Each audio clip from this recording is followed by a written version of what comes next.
Public Service Commission Secretariat retreated to Victoria Falls for a strategic planning review workshop from the 31st of January to the 3rd of February 2022.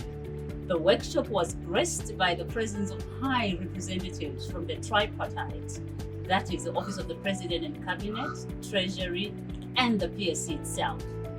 Government Development Partner UNDP was also highly represented. Various issues came under the spotlight as delegates took turns to address members present.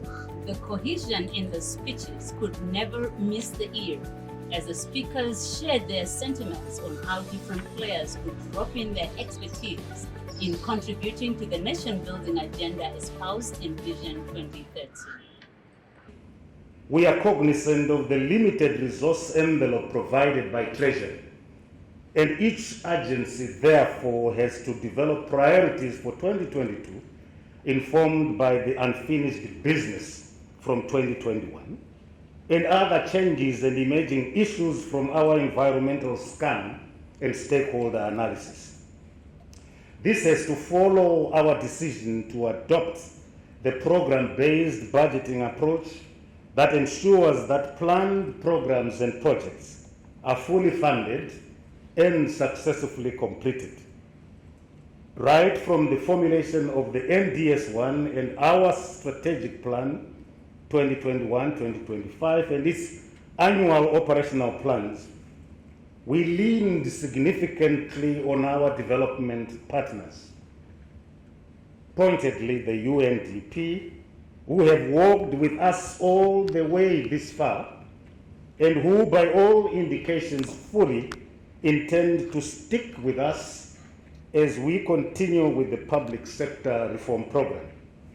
Today, the UNDP resident representative in Zimbabwe, Ms. Mia Sepo, and her colleague Hope Nsanji join us to contribute their invaluable thinking and experience in the domain of institutional transformation and modernization. We welcome you and thank you for always being there to assist whenever we call for support.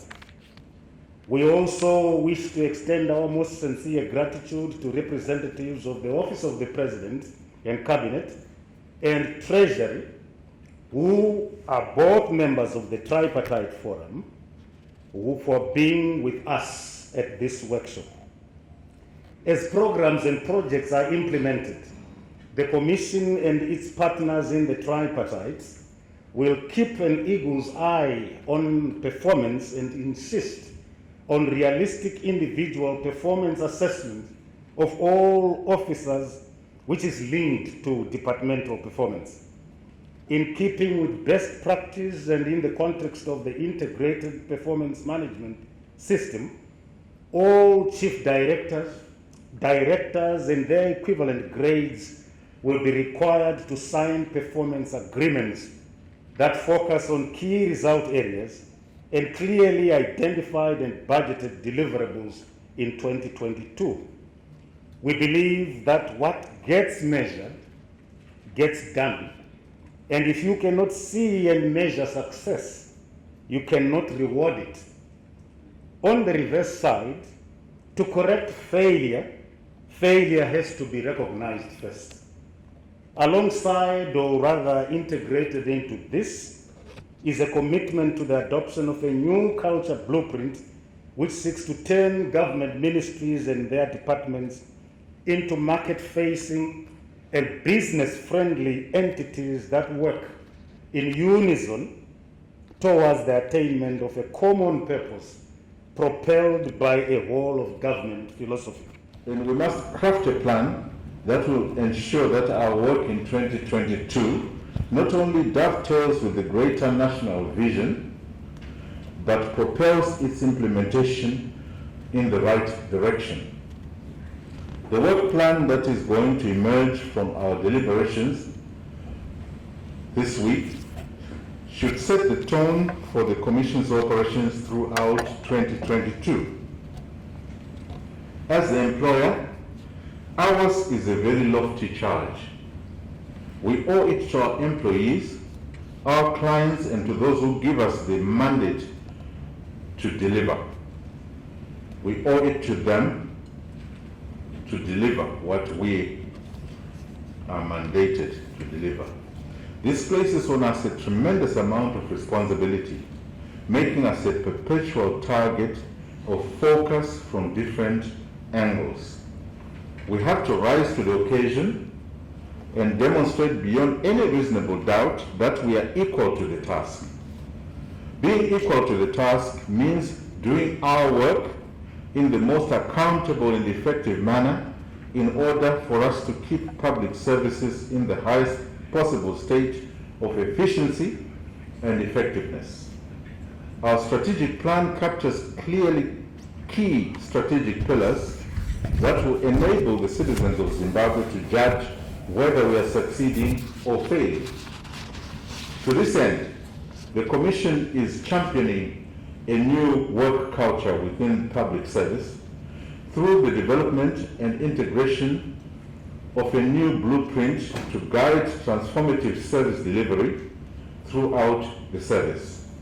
This calls for a well-structured training and retraining of our workforce through the Public Service Academy.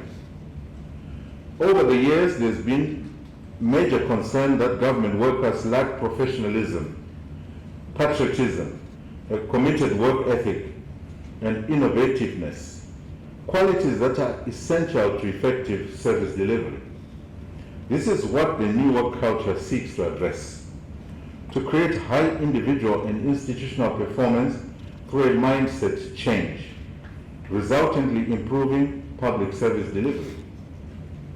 Other concerns that have been unearthed over the years that have been expressed over the years with regards to the service include failure to appreciate technological advancements in system integration, information dissemination, and monitoring systems, corruption and lack of integrity among some members of the public service, eroding public confidence in public offices. Training in the past largely remained theoretical and unrelated to practice. Poor implementation of policies and strategies. As we review our strategic plan, starting today, we have to come up with solutions to concerns such as the aforementioned. Whenever the citizens of Zimbabwe assess our progress as government, they do not refer to a single ministry, department, or agency. Instead, they refer to the entire government, whether we have failed or succeeded. Hence the imperative for MDAs to work together in delivering services to the people. Even the way we structure government institutions, develop processes, procedures, and format policies, we must now reflect the creation of strong synergies, complementarity instead of competitiveness, collectivity, and having a performance and delivery mechanism that points at one. Because in their diversity of portfolios, MDAs are serving the same constituents, which consists of the citizens of Zimbabwe. Without doubt, the way the various programs and projects are being implemented under NDS1 should reflect the whole of government approach. My emphasis is on should, because if you read the reports of the quarterly reviews, it's not the same. We are not seeing that whole of government approach. The approach emphasizes the need for greater coordination and collaboration across portfolio boundaries in order to eliminate duplication and siloism. This allows for optimal allocation and utilization of resources by the government being guided by program-based budgeting, which is one of the anchor pins of the whole of government approach to the formulation and implementation of development programs and projects. Externally, the whole of government approach allows for the strong participation of the citizenry and other stakeholders in government In this broader perspective, it becomes a whole of government and society approach to the management of public affairs.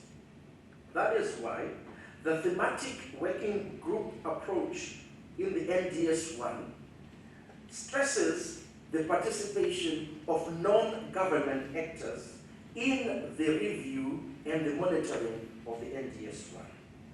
Therefore, this approach entails putting in place all the key imperatives for coherent and integrated development of policies, implementation, monitoring and evaluation, and delivery to the nation. If the public sector fails to deliver as one, we would have failed as the tripartite. The National Development Strategy 1 recognizes the need to intensify equitable development and empowerment of the marginalized. And often here we think of persons living with disabilities, women and youth, but obviously who is left behind requires deeper understanding than that. UNDP supported 3 baselines on disability, sexual harassment, and citizen satisfaction. It is anticipated that the findings will continue to inform and improve programmatic interventions, inclusion, and responsiveness of the public service as evidence-based data for decision-making. I believe there could also be a link between these baselines and the performance evaluation system which was discussed in the morning. Not at the individual performance level, but looking at the performance of the public service as a whole. The disability baseline examines the current legal, policy, administrative and institutional architecture regarding the mainstreaming of disability inclusion and areas of interventions required to strengthen responsiveness of the public services. The citizenship satisfaction baseline, as I referred to, examines knowledge, attitudes and perceptions of duty bearers, service providers and citizens on public service delivery. Recommendations from the study will help to shape the performance indicators for the public services new work culture blueprint. Around the world, the pandemic has actually seen a backtracking on women's rights. And this is a very dramatic and alarming situation that we're facing. And Zimbabwe is no exception to the prevalence and the challenges of sexual and gender-based violence in society in general, but also within the world of work. Under the Spotlight Initiative, which is a partnership between the UN and the European Union, capacities were strengthened to raise awareness on and undertake legal, policy and institutional reforms to fight structural barriers and harmful practices that can hinder gender equality. The development of the sexual harassment policy, which explicitly combats and provides prevention and response to harassment in the public service, is a first step to eliminating barriers, creating a workplace free from exploitation and abuse. And I think it's important to recognize that a harass-free workplace promotes a productive workforce. So a direct link between these two. And this is obviously a challenge for so many institutions. The Secretary General Antonio Guterres has done a very determined effort within the UN system on zero tolerance.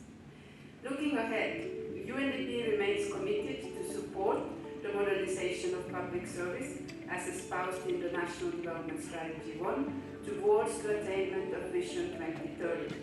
The guidance provided by our country program document, which follows from the UN's Operation Framework, which is the UN's response to the government's priorities in the National Development Strategy 1.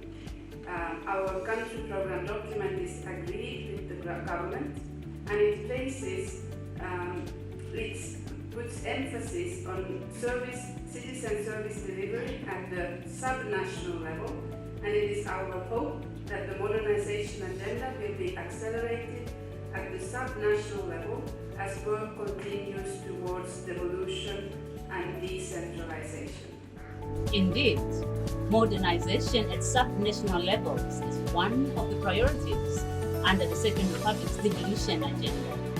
Numerous projects have been completed and others are on various stages of completion in that regard.